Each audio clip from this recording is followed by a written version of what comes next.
போயிட்டு நிறைய விஷயங்கள் பேசிட்டு அப்புறம் வந்து ம். அவரே சொல்லியிருந்தாரு. நான் போனா அரெஸ்ட் ஆயிருவேனோ தெரியல. ஆகலையா இன்னைக்கு இன்னும் இன்னும்? ஆகல. இன்னைக்கு நாடாளுமன்றத்துல வந்து நிறைய விஷயங்கள் பேசியிருக்காரு. මට ඕන්න මරාගන්න පුළුවන් නාමල් රාජපක්ෂව පාර්ලිමේන්තුව ඇතුලේ මට ඕන්න නාමලුත් එක ඩීලයක් ගහලා නාමල් කොයි හරි නිකන් ඉන්න තරේ උන්ගේ බෙල්ලෙන් පපුවේ මට ගහන්න පුළුවන්. හැබැයි මමයි නාමල් රාජපක්ෂව දෙන්නම කතා කරලා ඉවර කරනවා. සිංහල ජනතාව ගිහිල්ලා ඕක ගිහිල්ලා දෙමළ මිනිස්සුත් කැපෙන්න එපා. இவர் தான் மத்தவங்கள வந்து பேசுவாரு. ம். சில செம்மறி அப்படி இப்படின்னு பேசுவாரு. இப்ப சீமான் வந்து ஒரு 5 அறிவு ஜீவன் இருக்கு இல்லையா? அந்த பேரை சொல்லி இவர் வந்து கிளி கிளின்னு கிழிச்சிருக்காரு. அவனுக்கு அவனுக்கு அவனுக்கு பிரச்சனை ஆமக்கறி தின்னா இல்லையான்னு. உனக்கு தமிழில் எங்க இருக்கு, தெற்கு இருக்கா வடக்கு இருக்கான்னு தெரியாது. என் தலைவன் நின்ன திசை தெரியாது நாய். அதே மாதிரி பாத்தீங்கன்னா இவருக்கு வந்து ஓட் பண்ணி அனுப்பியிருந்தாங்கல்ல மக்கள். அவங்களுக்கு வந்து அவங்களுடைய மனநிலை இப்ப எப்படி இருக்குன்னு யோசிப்பாங்க. சிவகார்த்திகேயன் டான் ஒரு படம் வந்துச்சு. அந்த படத்துல கடைசியா வந்து அந்த அவருடைய அப்பா இப்படி கை தட்டுற மாதிரி ஒரு மீம் ட்ரெண்ட் ஆயிட்டு இருக்கும். துர்கா லக்ஷ்மி வீடியோ கால் ஜோதிடம் எந்த பிரச்சனையாக இருந்தாலும் வீடியோ கால் மூலம் சரி செய்யப்படும். அனைத்து பிரச்சனைகளுக்கும் 11 நாட்களில் தீர்வு. வணக்கம் கனுஷியா. வணக்கம், எப்படி இருக்கீங்க? நல்லா இருக்கேன் கனுஷியா. நீங்க எப்படி இருக்கீங்க? நானும் நல்லா இருக்கேன். சரி, இன்னைக்கு என்னென்ன பார்க்க போறோம் அப்படின்னு பாத்தீங்கன்னா, முதலாவது வந்து இந்த ஆமக்கறி அது வந்து இருக்கா இல்லையா, இந்த ஆமக்கறியை பத்தி நீங்க என்ன நினைக்கிறீங்க? நான் சாப்பிட்டது இல்ல, அதனால எனக்கு வந்து முன்பின் அனுபவங்கள் எதுவுமே கிடையாது. அப்படி இல்ல. அதே மாதிரி இந்த AK-74 அப்படின்னு கூட ஒண்ணுமே சொல்லிக்கிட்டு இருக்காங்க. AK-74 நம்மலாம் 47 கேள்விப்பட்டிருப்போம். 74ன்னு ஒண்ணு இருக்கா? அத மாதிரி இப்ப நிறைய சந்தேகங்கள் வந்து வந்துகிட்டு இருக்கு. ஆமா. அத பத்தி நீங்க நம்ம நிகழ்ச்சியில பார்க்கலாம். ஓகே, ரொம்பவே பரபரப்பா பேசப்பட்டுட்டு இருக்கு இல்லையா அந்த விஷயம்.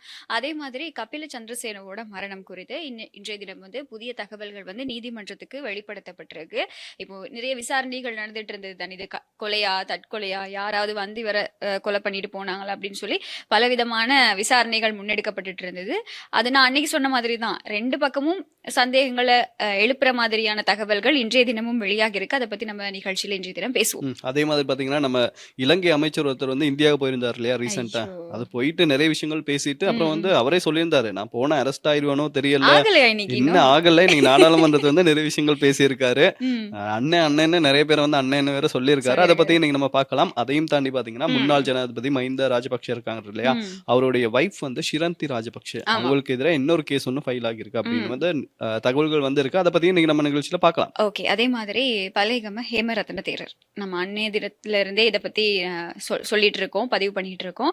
அவர் வந்து 22ஆம் தேதி அவருடைய விளக்கமறியல் நிறைவு பெறுது.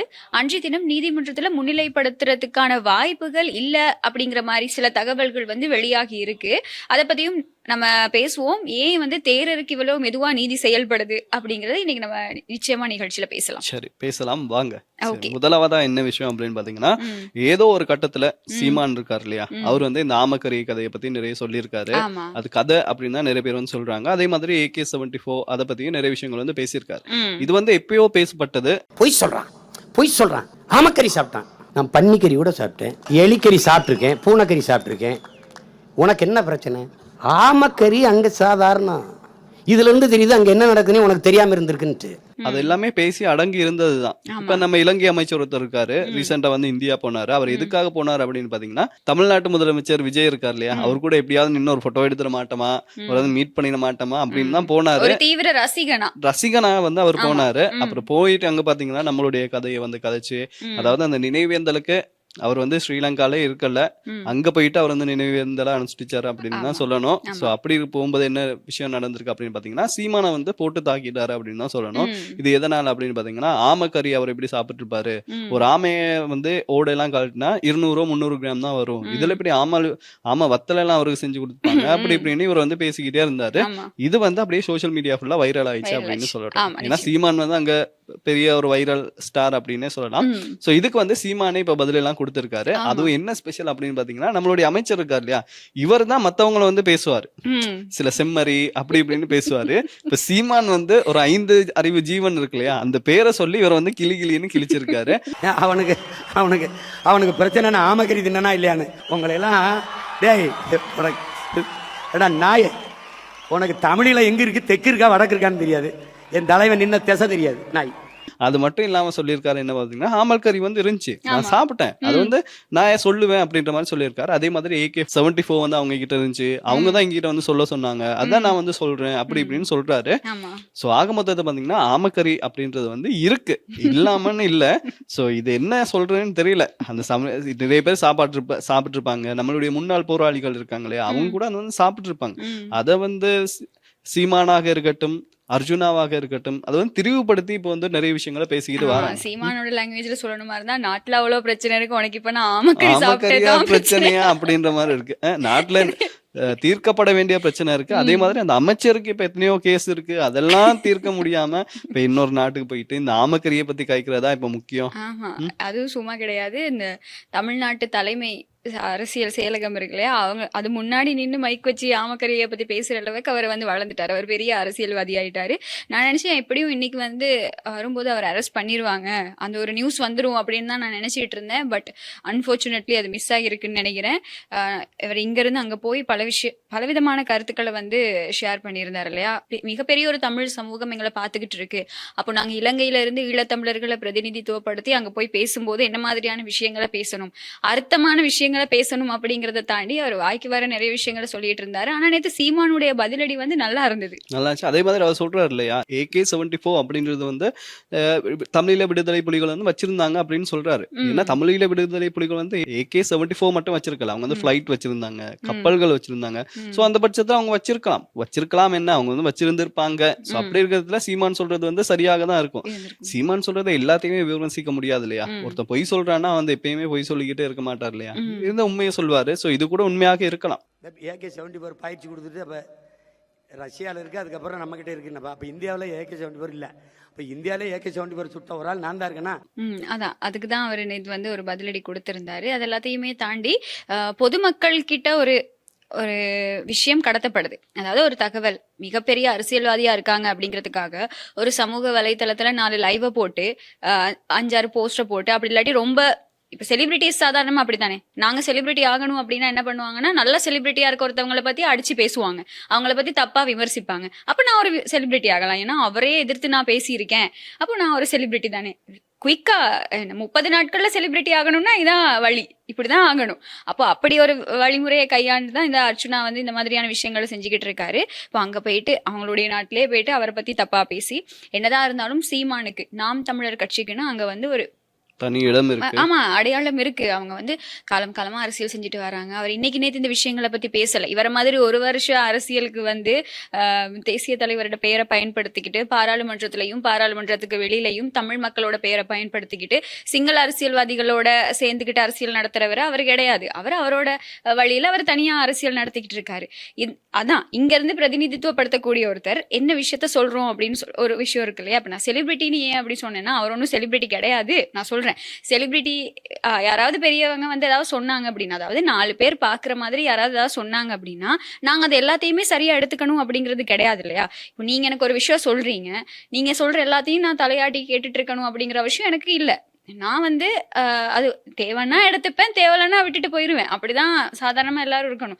அப்போ நீங்க சொல்றது வந்து சரி ஓகே, நீங்க வந்து ஒரு பிரபலமான ஊடகத்துல வேலை செய்றீங்க அப்படிங்கிறதுக்காக, நீங்க வந்து ஒரு ஊடகவியலாளரா இருக்கீங்க அப்படிங்கிறதுக்காக நீங்க சொல்றது எல்லாமே சரியா இருக்கணும்னு எந்த அவசியமுமே கிடையாது. அப்ப அவர் அரசியல்வாதியா இருக்காருங்கிறதுக்காக, அவர் ஈழத்துல இருந்து போய் இந்தியால பேசிக்கிட்டு இருக்காரு அப்படிங்கிறதுக்காக இங்க நடந்த எல்லாத்தையும் அவர் கண்ணால பார்த்தாரு அப்படிங்கிறதும் இல்ல. அது அவர் சொல்றது எல்லாமே உண்மையும் அப்படிங்கிறது கிடையாது. ஸோ பாக்குற நாங்க அவருடைய ரசிகர்களா இருக்கட்டும், யார் அர்ச்சுனாட ரசிகர்களா இருக்கட்டும், அவரை ஃபாலோ பண்றவங்களா இருக்கட்டும், அவர் சொல்றது அப்படியே எடுத்துக்கணும்னு ஒண்ணு கிடையாது. உங்களுக்கு சுயமா யோசிக்கக்கூடிய அறிவு இருக்கு, நீங்க தேடி படிக்க முடியும், நீங்க பார்த்து தேடி உங்களுக்கான விஷயத்த நீங்க வந்து கெயின் பண்ணிக்க முடியும். நேற்று தினம் நாங்க பேசியிருந்தோம் இல்லையா, எங்களோட இந்த பாட்காஸ்ட்ல நாங்க நேற்று நிகழ்ச்சியில பேசியிருந்தப்போ கூட அர்ச்சுனாக்கு வந்து இந்த தமிழ்நாட்டுல போய் இந்தியால போய் அரசியல் செய்யறதுக்கு இப்படி பேசுறதுக்கு அவர் மட்டும் என்ன யாரோட காசுல போயிருப்பாரு அப்படின்னு கேட்டதுக்கு நிறைய பேர் கமெண்ட்ல வந்து கேட்டிருந்தாங்க, நீங்களா காசு கொடுத்தீங்க, நீங்க எப்படி அவருக்கு இப்படி எதிர்ப்பா பேச முடியும், எதிரா பேச முடியும் அப்படின்னு சொல்லி. எதிரா பேச வேண்டிய இடத்துல அவர் இருக்காரு, நாங்க எதிரா பேசுறோம், அவ்வளவுதான். அவர் நல்லது பண்ணா நல்லது பண்றாரு அப்படின்னு பேசுறதுக்கு எங்களுக்கு தைரியம் இருக்கு.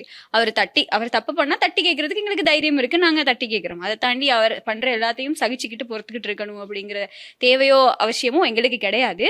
இப்படியெல்லாம் இருக்கக்கூடிய பின்னணியில தான் அங்க போயிட்டு சரி ஓகே, ஈழத்தை பிரதிநிதித்துவப்படுத்தி மக்களோட பிரச்சனைகள் எந்த இடத்துலயுமே பேசினதா நான் பார்க்கல. நீங்க எதுவும் நானுமே பார்க்கல. அதே மாதிரி பாத்தீங்கன்னா நேத்து வந்து தமிழக அமைச்சர் ஆதவ அர்ஜுனா வந்து மீட் பண்ணிருக்காரு. மீட் பண்ணி என்ன பேசியிருக்காரு அப்படின்னு பாத்தீங்கன்னா, அந்த அங்க இருக்க தமிழ் மக்கள் இருக்காங்க இல்லையா, அவங்களுடைய நலனுக்காக பேசியிருக்காரு. இலங்கை மக்களுடைய நலன் பத்தி 2 பேருமே பேசியிருக்காங்க. ஆனா இது வந்து அவர் வந்து இந்தியாவுக்கு உத்தியோகபூர்வமா எதுவுமே போகல. அவர் ஏன் போனார் அப்படின்னு பாத்தீங்கன்னா, ஒரு சேனல்ல வந்து கூப்பிட்டு இருக்காங்க, அத விஜய் வந்து CM ஆகி இருக்காரு இல்லையா, அதை பத்தி பேசுங்க, இவர் கூட வந்து பாராளுமன்ற பாராளுமன்றத்துல வந்து நிறைய பேசி வைரலா வந்து போயிருந்தாரு.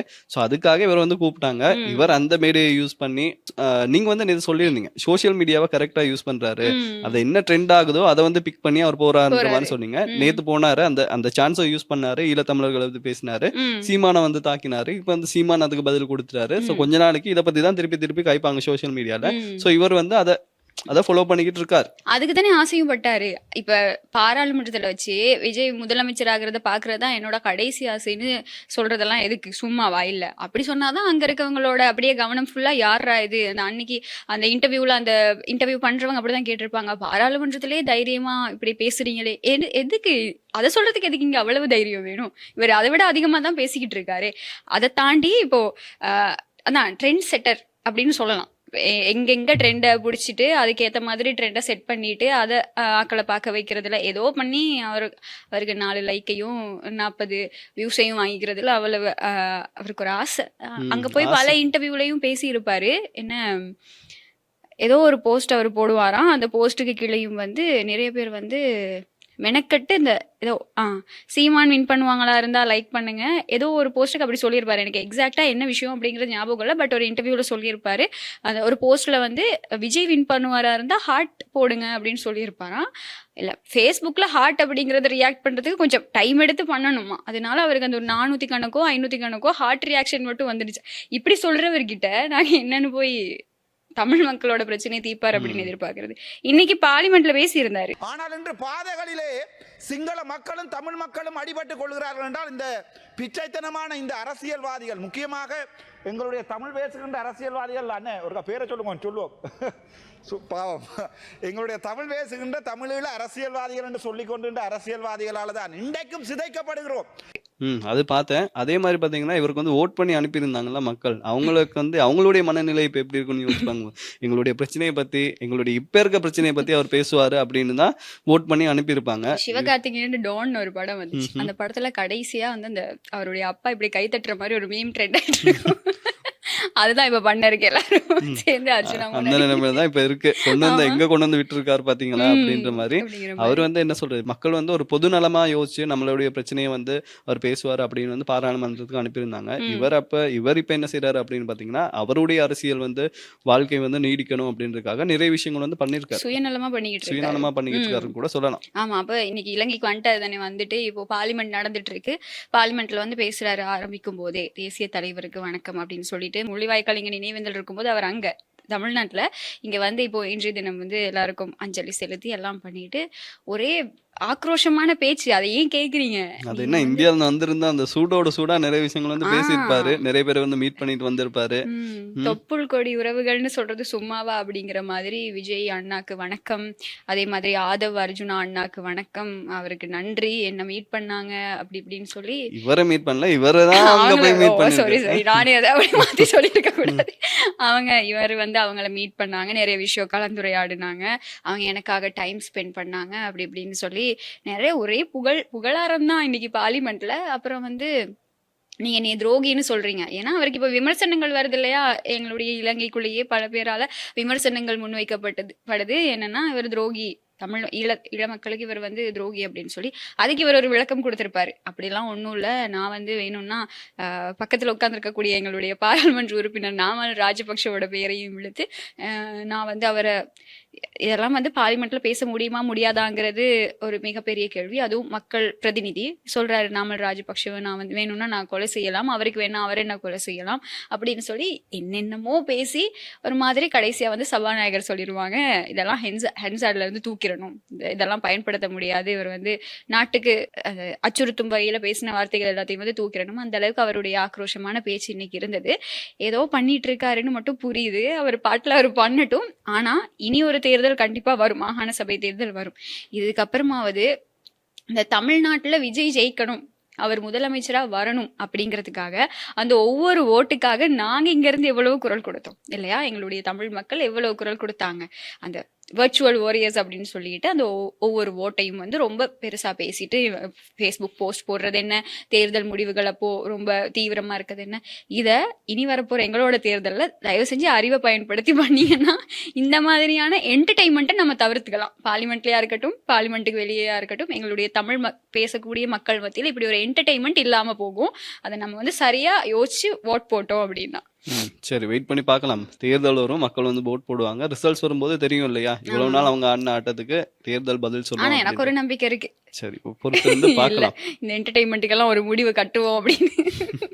சரி, அது வந்து வெயிட் பண்ணி பார்க்கலாம். ஆமா. சரி, இது இப்படி இருக்கும்போது பட்சத்துல நம்ம இலங்கையில வந்து ரீசெண்டா ஒரு கேஸ் ஒன்று வந்துச்சு. என்ன அப்படின்னு பாத்தீங்கன்னா, கபில சந்திரசேன அவர் வந்து உயிரிழந்திருந்தாரு. இப்ப கூட வந்து நிறைய பேர் என்ன சொல்றாங்கன்னா, இது வந்து கொலை அப்படின்றாங்க. ஆமா சில பேர் வந்து இது தற்கொலை அப்படின்றாங்க. ஆமா இது வந்து இப்ப கொழும்பு குற்ற தடுப்பு பிரிவு அவங்க தான் விசாரிக்கிறாங்க. சோ அவங்க முதலே என்ன சொல்லியிருந்தாங்க அப்படின்னு பாத்தீங்கன்னா, இவர் வந்து இறந்திருந்தார் இல்லையா ஒரு வீட்டுல வந்து, ஆமா. அந்த வீட்டுல சிசிடிவி இருக்கு. அரவிந்த் சில்வா. அரவிந்த டி சில்வா அவருடைய வீட்டுல வந்து சிசிடிவி எல்லாம் இருந்துச்சு. ஆனா அதுல வந்து ரெக்கார்ட் ஆகி இருக்குல்ல அப்படின்ற மாதிரி சொல்லியிருந்தாங்க. ஆமா இதுல இன்னொரு அப்டேட் என்ன அப்படின்னு பாத்தீங்கன்னா, இவர் வந்து இறந்த வீடு, அவர் வந்து ஒரு வீட்டுல இருந்தார் இல்லையா, அந்த வீட்டுல சிசிடிவில ரெக்கார்ட் ஆகாத மாதிரியே இவர் வசித்த வீடு இருக்கு இல்லையா, அந்த வீட்லயும் சிசிடிவி எதுவுமே ரெக்கார்ட் ஆகல அப்படின்னு சொல்றாங்க.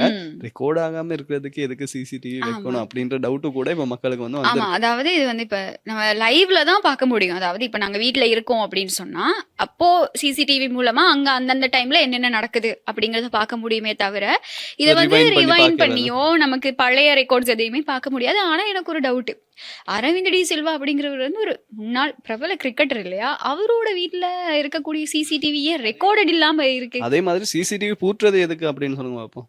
கள்ளன் வந்தாலும் நம்ம வந்து ரிவைண்ட் பண்ணி பார்க்கலாம், யார் பார்க்கறதுக்கு. வந்திருக்காங்க, ஆமா, எந்த ஆமா. பக்கம் வந்திருக்காங்க அப்படின்ற மாதிரி பார்க்கலாம். ம். இதுல தெரியல இது வந்து தற்செயலா நடந்திருக்கா இல்லாட்டி திட்டமிட்டு நடந்திருக்கா அப்படின்னு தெரியல. ரெண்டு வீட்ல இருந்த சிசிடிவிலுமே வந்து ரெக்கார்டிங் ஆப்ஷன் இல்ல, அதாவது ரெக்கார்ட் ஆகல அப்படின்னு வந்து இன்னைக்கு கொழும்பு குற்றத்தடுப்பு பிரிவு வந்து தெரிவிச்சிருக்கு.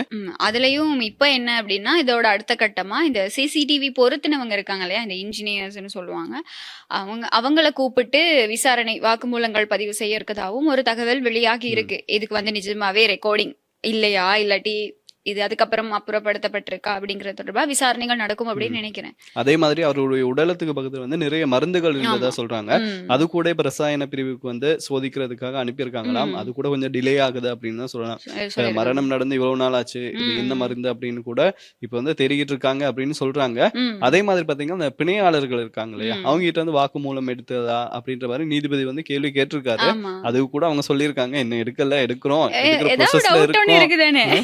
அப்படின்ற ப்ரொசஸ்ல இருக்காங்க அப்படின்ற மாதிரியும் தகவல்கள் வந்து வெளியாகி. ஆமா இப்போ பிணையாளர்கள், ஏன்னா நான் அன்னைக்கே சொல்லியிருந்தேன் இல்லையா, பிணையாளர்களை யாரு அரேஞ்ச் பண்ணாங்க, அவங்களுக்கு யாரு காசு கொடுத்தாங்க அப்படிங்கிற ஒரு டீட்டெயில் கிடைச்சாலே மோஸ்ட்லி இது வந்து கொலையா தற்கொலையா அப்படிங்கிறதுக்கு ஒரு சின்ன கெஸிங் ஆவது கிடைக்கும் இல்லையா. சரி ஓகே, அந்த பிணையில எடுக்கிறதுக்கு காசு கொடுத்தவங்க வந்து யாரு சாரி கபில சந்திரசேனவுக்கு தெரியாதவங்களா இருந்தா அப்பவும் அன்னைக்கு ஒரு டவுட் வரும். ஓகே, அப்ப அவரும் வந்து கபில சந்திரசேனோட தொடர்புல இல்ல அப்படின்னா அப்ப யாரு எதுக்காக இவரை வந்து இவருக்கே தெரியாம பிணையில எடுக்கணும் அப்படிங்கிற ஒரு டவுட் வரும்.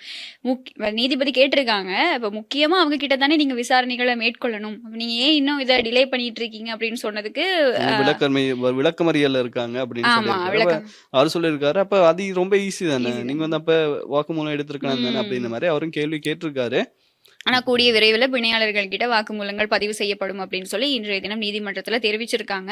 சோ இவ்வளோ இன்னைக்கு வாக்குமூலம் வழங்குறதுக்கு நிறைய பேர் வந்திருந்தாங்களாம், இந்த நீதிமன்றத்துக்கு வந்திருந்தாங்களாம் விசாரணைக்காக. இந்த வழக்கு எடுத்துக்கொள்ளப்பட்ட சந்தர்ப்பத்துல அப்போ நீதிபதி கேட்டிருக்காரு, எதுக்கு இப்ப இன்னைக்கு அனாவசியமான நிறைய பேர் இந்த இடத்துக்கு வந்திருக்காங்க, இப்போ அவங்க முக்கியமானவங்க இல்லையா, இந்த வழக்கோட முக்கியமான சாட்சிகள் தான் பிணையாளர்கள், அப்ப அவங்களையே இவ்வளவு டிலே பண்றீங்க அப்படிங்கிற ஒரு கொஸ்டின் வந்து எழுப்பப்பட்டிருக்கு. ஸோ இப்படிதான் இந்த சம்பவத்தோட தகவல்கள் எல்லாமே வெளியாயிட்டு இருக்கு. இது என்னடானா ஒரே குழப்பமா இருக்கு, தற்கொலையா கொலையா அப்படிங்கிறது வந்து நிறைய நாளா இப்போ இழுபட்டுட்டே போகுது இல்லையா இதுல. ஏன்னா இங்க என்ன ட்விஸ்ட் அப்படின்னா, தற்கொலைன்னு சொல்றதுக்கும் நிறைய விஷயங்கள் இருக்கு, ஆதாரங்கள் இருக்கு, கொலைன்னு சொல்றதுக்கும் நிறைய ஆதாரங்கள் இருக்கு. அப்ப எங்களாலையும் ப்ரெடிக்ட் பண்ணிக்க முடியல இது என்னவா இருக்கும் அப்படின்னு சொல்லி. இந்த அரசாங்க பகுப்பாய்வாளர் திணைக்களத்துல வரக்கூடிய இந்த அறிக்கை தான் இப்போ ரொம்ப முக்கியமா பார்க்கப்படுது. அது வந்ததுக்கு அப்புறம் தான் தெரிய வரும் இதோட பின்னணி என்ன நடக்க போகுது, அடுத்து இது எந்த மாதிரியான கட்டத்தை நோக்கி போக போகுது அப்படின்னு சொல்லி. ஸோ வெயிட் பண்ணி பார்க்கலாம். இப்போ நீதிமன்ற விசாரணைகள் இருக்கிறதுனால எங்களுக்கு இதை தாண்டி வேறு எதுவும் பேசவோ விமர்சிக்கவோ முடியாது. வெயிட் பண்ணி பார்க்கலாம். சட்ட நடவடிக்கைகள் எடுத்திருக்கிறதுனால சரியான ஒரு தீர்வு கிடைக்கும். தீர்வு கிடைக்கும் அப்படின்னா நம்மளும் வெயிட் பண்ணி பார்க்கலாம். நம்புவோம். வெயிட் பண்ணி பார்க்குற இந்த நேரத்தை பார்த்தீங்கன்னா இந்த அனுர அரசாங்கம் ஆட்சிக்கு வந்ததுக்கு அப்புறமா நிறைய விசாரணைகளுக்கு வந்து கூப்பிடுறாங்க. ஆமா.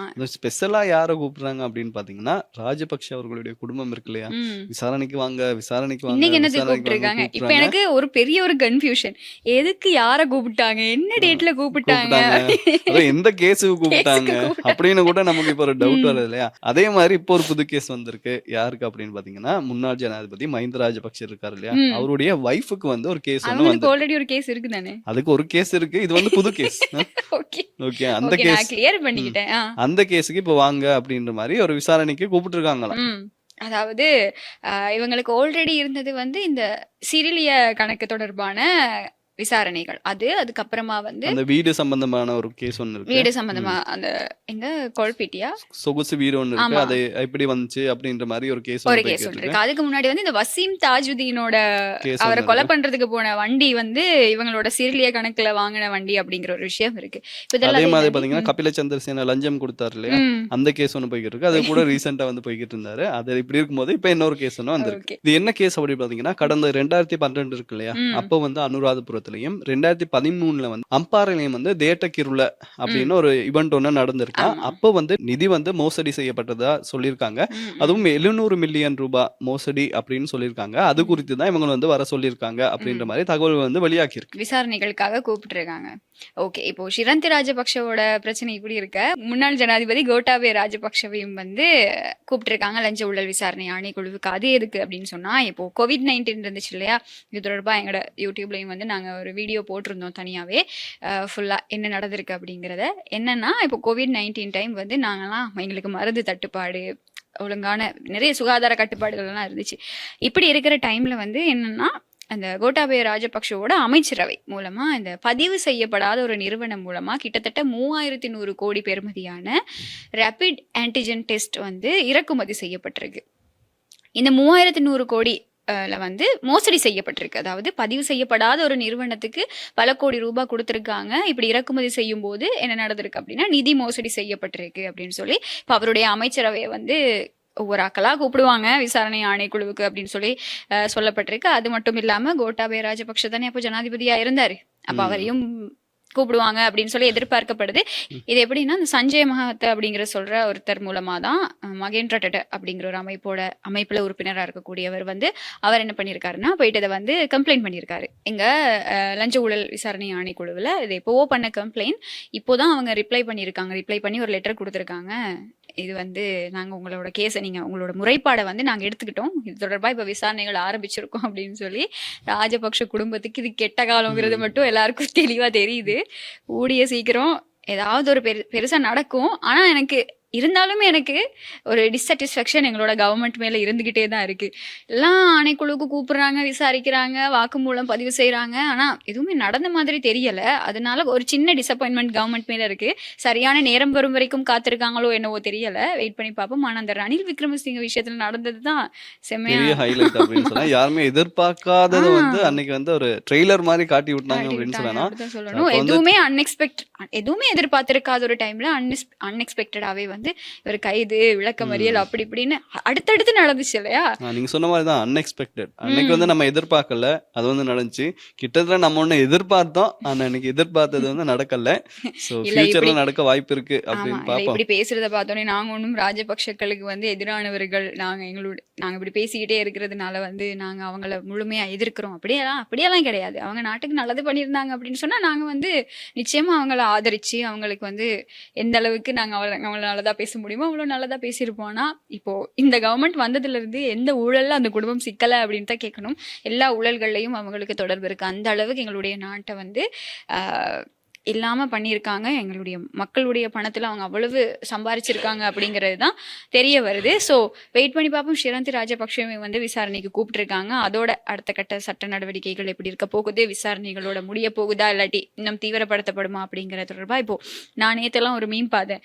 வருஷத்தில் 364 நாளும் மஹிந்த ராஜபக்ஷவை வந்து நாங்கள் ஏசுகிறோம். அந்த ஒரு நாள் மட்டும் 365வது நாள் அந்த ஒரு நாள் மட்டும் நாங்கள் வந்து அவரை போற்றுவோம், தென்னிலங்கை மக்கள் எல்லாம் போற்றுவோம். அது எப்ப அப்படின்னு சொன்னா மே 18ஆம் தேதி. இது எப்படி தெரியுமா இருக்கு, அந்த ஸ்கூல்ல வந்து சரஸ்வதி பூஜை வைப்பாங்க. இந்த நாளும் புக்கை திறந்து பார்க்க மாட்டோம். அந்த சரஸ்வதி பூஜை அன்னைக்கு மட்டும் புக் எல்லாத்தையும் எடுத்து அடுக்கி வச்சுட்டு அதுக்கு தீபம் காட்டுறது என்ன, தூபம் காட்டுறது என்ன, அத மாதிரி தான்.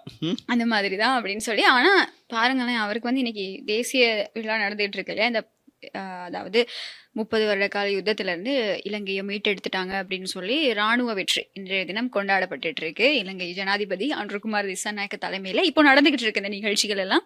இதுக்கு வந்து முக்கியமான ஒருத்தரை நீங்க கூப்பிடாம விட்டுட்டீங்க, அது வேற ஒரு பெரிய ஏமாற்றம் அப்படின்னு சொல்லலாம். ஒரு பெரிய பிரச்சனையா போய்கிட்டு இருக்கு. எப்படின்னா, இப்படி நீங்க முன்னாள் ஜனாதிபதி மஹிந்த ராஜபக்ஷ அவருக்கு வந்து ஒரு ப்ராப்பரான இன்விடேஷன் எதுவுமே கொடுக்கல அப்படிங்கிறது மிகப்பெரிய ஒரு குற்றச்சாட்டா இப்போ முன்வைக்கப்பட்டிருக்கு. அதுலயும் என்னன்னா, அவர் வந்து யாரு அந்த டைம், அதுக்கு காரணமே இவர் தான். இவரை வந்து நீங்க எப்படி மிஸ் பண்ணீங்க அப்படின்னு மாதிரி இருக்காரு. அரசாங்கத்துக்கு இன்னொரு அடி இவங்களோட தரப்புல இருந்து. அதே மாதிரி விமல் வீரவங்சையும் நேத்து போயிட்டு நிறைய விஷயங்கள் வந்து பண்ணிருந்தேன். நானும் அந்த வீடியோ பார்த்தேன். நேத்தியே எங்களை விட்டுறீங்கல்ல, இன்னைக்கு நேத்து தானே நம்ம வந்து கொண்டாடணும் அப்படின்ற மாதிரி நிறைய விஷயங்களை சொல்லி ஒரு ஓடி பிடிச்செல்லாம் விளையாடி பெரிய விஷயம் ஆயிடுச்சு. அது கூட அது என்னன்னா, இப்போ இந்த விஷயத்துல விமல் வீரவங்ச விஷயத்துல வந்து அரசாங்கம் மேலையும் மேபி எதுவும் சின்ன சின்ன தவறுகள் இருக்கா அப்படின்னு தோணுது. ஏன்னா நேற்றைய தினம் வந்து இலங்கையர்கள் சிங்கள மக்கள் வந்து இதை வந்து ஒரு பெரிய யுத்த வெற்றியா கொண்டாடக்கூடிய ஒரு டைம்ல பாராளுமன்றத்துக்கு முன்னாடி தான் இந்த இடம் இருக்கு. அங்க போறதுக்கு ஏன் விடலை? மேபி இவங்களுக்கு வந்து பாதுகாப்பு ஒழுங்கா முறையா பண்ணிட்டு அவங்கள செக் பண்ணிட்டு உள்ள அனுப்பியிருக்கலாம். அவங்க நிறைய பேர் அதை கேட்குறாங்க, என்ன செக் பண்ணிட்டு கூட விடுங்க, நாங்க இந்த போயிட்டு இந்த பூவை வச்சு வணங்கிட்டு வந்துடுறோம் அப்படின்னு சொல்லி. ஆனா விட மாட்டாங்க. அதுக்கான காரணம் என்னன்னா, இன்றைய நாள் நிகழ்வுகளுக்கு வந்து நேற்று வந்து ப்ரிப்பேர் பண்ணிக்கிட்டு இருக்காங்க. அதனால எந்த இடையூறும் வரக்கூடாது அப்படிங்கிறதுக்காக இவர் தனியா ஒரு பிளான் பண்ணிட்டு போவார் இல்லையா. விமல் வீரவன்சனாலே அப்படித்தானே, தனியா எதையாவது பிளான் பண்ணி ஒரு பிளானோட போவாரு. ஸோ அதனால அவருக்கு வந்து அங்க போறதை வந்து மறுத்திருப்பாங்க. அப்ப இவர் விழுந்து இதனால இப்போ பெரிய அரசியல் ரீதியா பெரிய பரபரப்பா இருக்கு. ஸ்ரீலங்கா பொதுஜன பெருமன கட்சியும் இதுக்கு வந்து கண்டனம் தெரிவிச்சிருக்காங்க. அதாவது எப்படி நீங்க வந்து அவரை விரட்ட முடியும், அவருக்கு வந்து நீங்க திட்டுறீங்க, அப்படியெல்லாம் பண்ண முடியாது அப்படின்னு சொல்லி அதுக்கு கண்டனம் வெளியிட்டு இருக்காங்க. ஸோ இதுவும் ஒரு பக்கம் பேசு பொருளா போய்கிட்டு இருக்கு.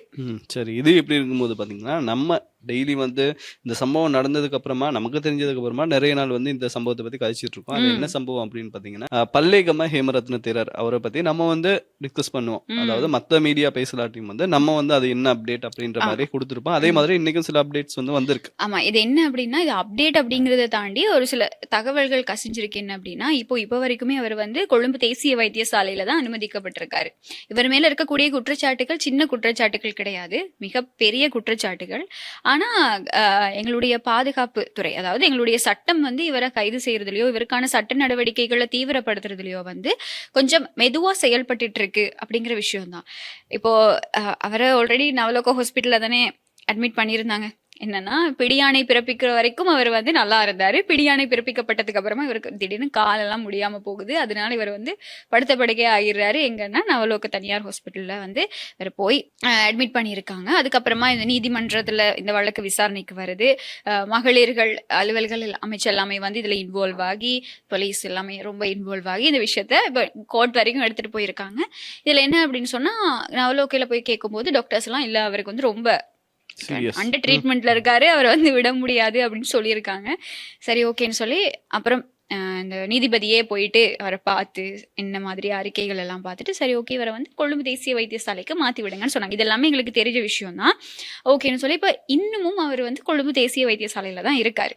இப்போ என்ன சொல்றாங்க அப்படின்னு சொன்னா, இன்னும் அவரோட மருத்துவ அறிக்கைகள் வந்து ஸ்டேபிளா இல்லை.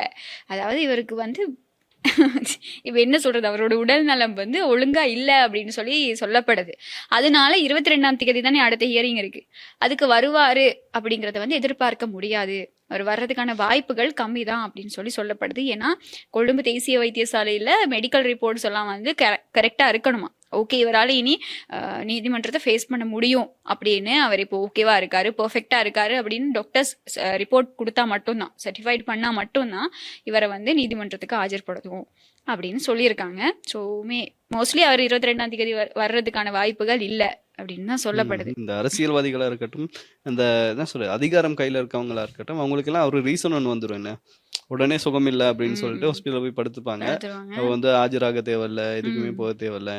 நிஜமாவே வந்து அவருக்கு உடம்பு சரியில்லைனாலும் கூட இந்த மாதிரி தவறு செய்யும் போது அவர் என்ன கண்டிஷன்ல இருந்திருப்பாருன்னு தான் நான் யோசிக்கிறேன். நீங்க கூட நேத்து சொல்லியிருந்தீங்களே. மற்றது வந்து இப்போ இன்றைய தினம் வந்து ஒரு போராட்டம் நடந்தது. எங்கன்னா சட்டமாதிபர் திணைக்களத்துக்கு முன்னாடி இந்த தேரருக்கான நீதி ரொம்பவே மெதுவா செயல்படுது அப்படின்னு சொல்லி எல்லாரும் சேர்ந்து வந்து ஒரு சில சமூக ஆர்வலர்கள் சேர்ந்து போராட்டம் ஒன்று ஏற்பாடு செய்திருந்தாங்க. இன்றைய தினம் 3 மணிக்கு மாலை 3 மணிக்கு அந்த போராட்டம் நடந்துகிட்டு இருக்கும். ஏன்னா இதுக்கு எதிர்ப்பு தெரிவிச்சு தேரரா இருந்தா என்ன, யாரா இருந்தா என்ன, நீங்க நீதியை செயல்படுத்துங்க, சட்டத்தை அமல்படுத்துங்க. ஏன்னா பாதிக்கப்பட்டிருக்கிறது வந்து இப்போ ஒரு சிறுமி. மற்றது வந்து இந்த சமூக வலைத்தளங்கள்லயா இருக்கட்டும், எங்களுடைய வீடியோஸ் இந்த சிறுமி தொடர்பாக இந்த தேரர் தொடர்பான காணொலிகள் நாங்கள் போடும்போது அதுக்கு கீழே நிறைய பேர் வந்து கேட்டுட்டு இருக்காங்க, அந்த சிறுமியோட நிலைமை என்ன, அவங்க எங்க இருக்காங்க அப்படின்னு சொல்லி நிறைய பேர் கேட்கக்கூடியதையும் பார்க்க முடியுது. என்னன்னா அவங்க வந்து இப்போ அரசாங்கத்தோட கண்காணிப்புக்கு கீழே தான் இருக்காங்க. அதனால அந்த சிறுமி தொடர்பா பயப்பட வேண்டிய அவங்களுடைய அடையாளத்தை வந்து வெளியில காமிக்க கூடாது அப்படிங்கிறதுக்காக அவங்கள பத்தின தகவல்கள் பல இடங்கள்ல வெளிப்படுத்துறது கிடையாது. அது சரோஜா சாவித்ரி போல்ராஜ் அமைச்சர் வந்து சொல்லியிருந்தாங்க.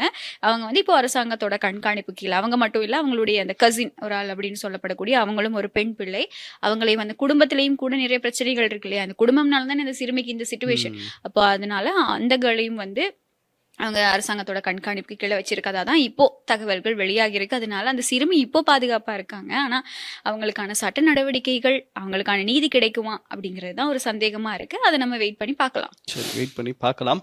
இன்னைக்கு வந்து நம்ம நிகழ்ச்சியில நிறைய விஷயங்கள் பார்த்தோம். இதே மாதிரி நாளைக்கும் என்ன நடக்குது அப்படின்றத ஷேர் பண்ணிக்க நாங்க தயாரா இருக்கோம். ஓகே, நிச்சயமா நாளை தினமும் நிகழ்ச்சியோட சந்திக்கலாம். என்னென்ன தகவல்கள், என்னென்ன செய்திகள் அப்படிங்கறத பகிர்ந்து கொள்ளும். சரி, சந்திக்கலாம். Bye bye. பை.